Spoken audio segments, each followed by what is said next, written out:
Halo, assalamualaikum warahmatullahi wabarakatuh. Bang, saya di cancel pembeliannya. Bang, saya pembeliannya itu beli HP rusak, terus saya kembalikan. Bang, saya beli belanja terus saya cancel. Itu ada beberapa sebab ya, dan beberapa metode ataupun beberapa sebab kenapa sih bisa dibatalkan pembayaran atau pembeliannya. Terus barangnya bisa kalian retur, itu beda-beda. Nah, pertanyaannya, pengembalian dana selesai ini kemana bang? Saya pembeliannya melalui cash. Di sini kan tertera ya, dana sebesar 280 telah dikembalikan ke SPayLater. Itu kalau pembayaran menggunakan SPayLater. Nah, kalau pembelian misalkan pembelian cash, transfer itu dikembalikannya kemana? Dikembalikannya bukan ke limit SPayLater teman-teman, karena SPayLater itu virtual ya. Nah, atau dompet limit online.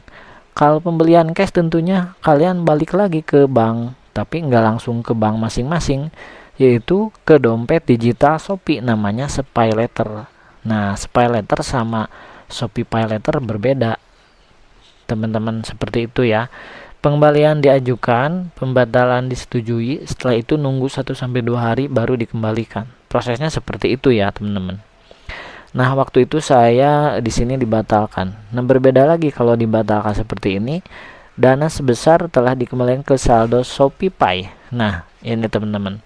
Ini perhatikan ya, dana sebesar 92.000 telah dikembalikan ke saldo ShopeePay. ShopeePay itu dompet dari aplikasi Shopee, bisa kalian transferkan ke bank lokal manapun, gratis admin.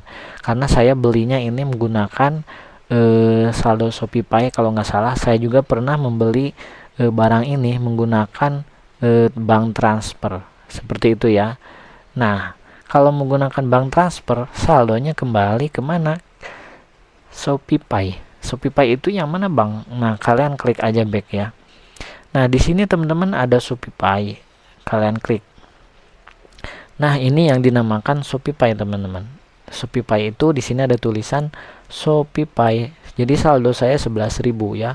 Kalau misalkan kalian transaksi ini membeli barang tidak sesuai terus kalian retur, itu kembalinya ke saldo ShopeePay kalau menggunakan pembayaran cash, transfer ya, seperti itu. Kalau menggunakan limit Shopee ya kembalinya ke limit ShopeePayLater, teman-teman. Seperti itu. Jadi ada pembeda ya. Kembali ke ShopeePay, kembali ke ShopeePayLater limit biasa, seperti itu teman-teman. Intinya kalau bayar cash ya seperti itu, terus non tunai bank transfer yaitu kembali ke ShopeePay. Kalau barangnya itu dibatalkan, kalau barangnya diretur bagaimana bang? Nah, ini pertanyaan penting. Kalau misalkan diretur teman-teman, itu ada dua metode pembayarannya, itu setengah-setengah, setengah menggunakan cash, setengah lagi menggunakan limit ShopeePayLater. Kadang-kadang limitnya baliknya ke ShopeePay separuh, ke limit ShopeePayLater separuh. Jadi separuh-separuh, sebagian ya, karena pembayarannya dua metode. Nah, pembayaran dua metode ini saya hindari ya biar tidak pusing teman-teman, karena kejadian ya kadang-kadang itu dana kembalinya itu lama, seperti itu ya.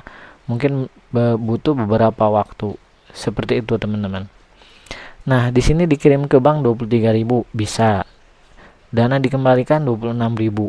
Ini juga bisa ya dari Shopee, seperti itu. Terus saya pernah ya pembayaran menggunakan bank lainnya, terus saya bayarnya menggunakan Kredipo. Nah, pembayaran ataupun pembeliannya saya cancel, otomatis limit Krediponya itu kan sudah motong, tetapi saldonya masuk ke saldo ShopeePay. Seperti itu kira-kira ya teman-teman. Di sini ada penarikan, ada dana kembalikan dan kembalikan 171. Kalian bisa klik ya. Pembelian dana dari ya, nah ini dan dikembalikan ke saldo ShopeePay. Rincian referensinya juga ada. Seperti itu ya. Jadi jangan bingung kalau misalkan berapa lama bang ini untuk pengajuan retur ataupun pengembalian barang. Kalian klik kirim ya. Di sini ada dibatalkan. Seperti itu. Di sini ada pengembalian. Nah, klik ya pengembaliannya secara rinci. Kalau pengembaliannya rinci ini pengajuan dibatalkan, berarti kalian yang mengajukan pembatalan. Seperti itu. Kalau yang ini berbeda lagi, teman-teman. Berbeda lagi persoalannya. Nah, ini yang unik ya. Di sini teman-teman disetujui 1 Oktober, diproses 1 Oktober juga ya, maaf. Selesainya 6 Oktober. Jadi ini jangkanya itu sekitar 3 sampai 5 hari seperti itu ya dari diproses. Limitnya kembali ke SEPA letter. Di sini ada tulisan rincian jumlah pengembalian dana. Kalian klik aja yang ini, teman-teman. Nah, nanti di sini bakal ada keterangan jumlah yang diajukan 48.500, biaya layanan pembeli 1.000, total pengembalian dana 49.000. Jadi ini sudah sesuai dengan jumlah. Kalau misalkan teman-teman pembayarannya setengah-setengah, setengah lagi menggunakan saldo Shopee Pay Later, limit setelah lagi membayar menggunakan cash, maka yang cash kembali ke Shopee Pay, yang Shopee Pay Later kembali ke Shopee Pay Later, seperti itu. Kecuali ada masalah lagi kalau kalian membeli barang tidak sesuai, terus si penjualnya sudah mengajukan ya, terus kalian mengajukan yaitu pengembalian barang, otomatis kan dananya bakalan balik. Nah, dana balik itu harus ada persetujuan dari penjual dengan syarat barang yang kalian beli sudah kembali ke penjual. Jadi penjual harus menyetujui dulu ya, itu syarat nomor 1. Kalau penjual sudah menyetujui, nanti teman-teman prosesnya bakal seperti ini, seperti itu ya. Contoh saya beli barang yang seperti ini.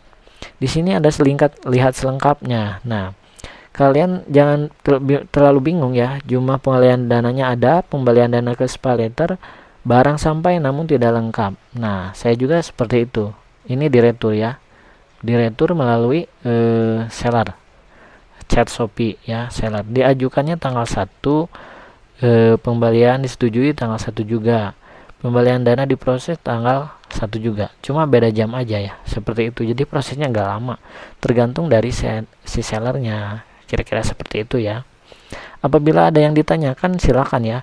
Jadi kalau ini sudah disetujui, ini udah diproses, ada checklistnya, terus di sini selesai tapi belum checklist, berarti belum sampai ke bank penerima.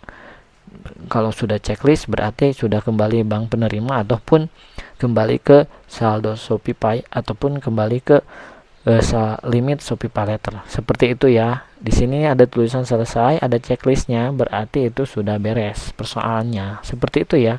Ya, ini lamanya itu dari 1 sampai tanggal 6, berarti sekitar 5 harian ya. Jadi kalian harus bersabar seperti itu. Oke, apabila ada yang ditanyakan silakan teman-teman klik komen ya. Jangan ragu untuk menanyakan. Insya Allah saya bisa akan menjawabnya. Terima kasih. Assalamualaikum warahmatullahi wabarakatuh.